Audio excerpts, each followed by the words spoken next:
Esta mejoría, sí. ¿La cuidan bien? Sí, muy bien. Pues os traen cosas de Fraga y de... Cuando se van viene con viene ya con sí, esto no, en esto no. Pero la memoria de... Puedes coger gas, puedes coger a lo mejor... Nos hemos hecho mejorar el prototipo, pues ahora...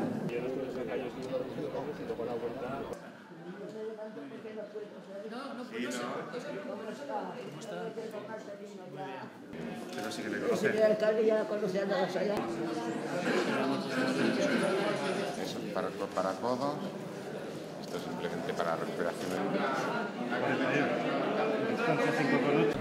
Este tipo de hospitales los tenemos aquí en Jaca, que lo acabamos de ver, en Fraga, lo tenemos también en Tarazona y lo tenemos en Ejea de los Caballeros, en aquellas comarcas periféricas que tenemos que dar un servicio, pero que tenemos que dar un servicio más elástico, adecuado a la realidad de la población y de la distancia que hay hacia los hospitales de referencia.